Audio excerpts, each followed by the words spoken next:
الرحمن الرحیم نحمدہ ونصلی علی رسولہ الکریم اما بعد۔ معزز سامعین کرام، جس طرح عشاء کی نماز کے بعد فجر کی نماز تک ایک طویل لمبا وقت ہے جس میں کوئی نماز فرض نہیں کی گئی، لیکن تہجد کے بارے میں ہوا ہے اگر بندہ چاہے اللہ کی زیادہ سے زیادہ عبادت کرنا، وہ نفل نماز ہے تہجد اٹھ کے پڑھے۔ اسی طرح فجر کی نماز سے لے کے ظہر تک بھی ایک لمبا اور طویل وقت ہے۔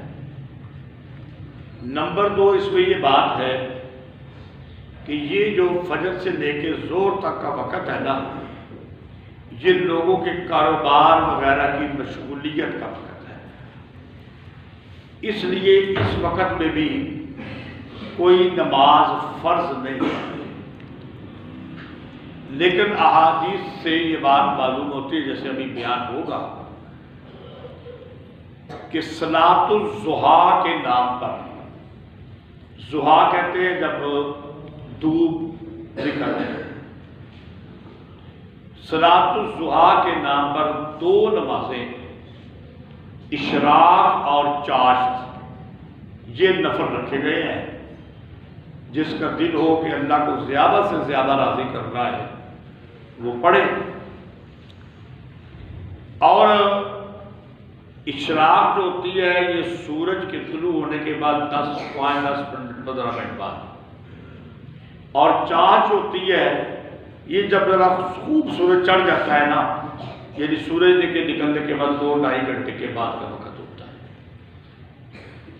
اس سلسلہ میں ایک روایت ہے حضرت ابو ذر غفاری رضی اللہ تعالیٰ عنہ سے کہ رسول اللہ صلی اللہ علیہ وآلہ وسلم نے فرمایا کہ بندے کے ہر عضو، ہر جوڑ کے بدلے میں صدقہ ہے، یعنی اور ساتھ لفظ ہے صبح کے وقت بندے کے ہر عضو، ہر جوڑ کے بدلے میں صدقہ ہے اللہ کے لیے۔ رات کو بندہ صحیح سلامت سویا، صبح اٹھے آنکھیں بھی سلامت، ناک بھی سلامت، کان بھی سلامت، زبان بھی سلامت، ہاتھ پاؤں سارا جسم سلامت ہے، تو پھر بندے کو چاہیے کہ اس کا صدقہ ادا کرے۔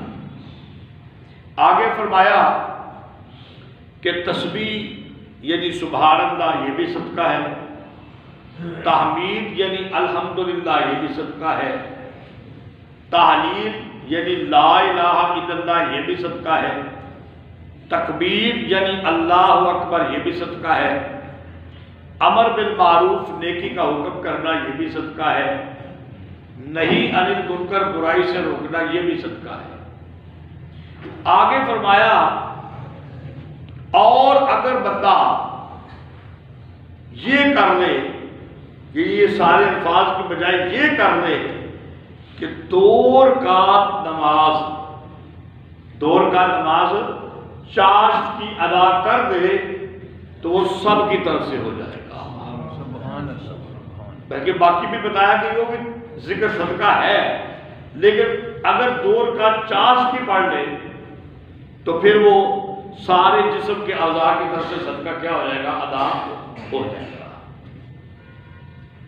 دوسری روایت حضرت ابو ذر غفاری سے بھی ہے، اور دوسرے صحابی حضرت ابو درداء رضی اللہ تعالی عنہ ان سے بھی ہے۔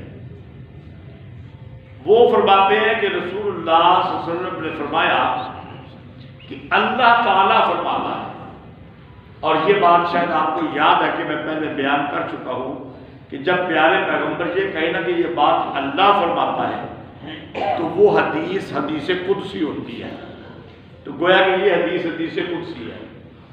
اللہ فرماتا ہے کہ جو بندہ صبح کے وقت 4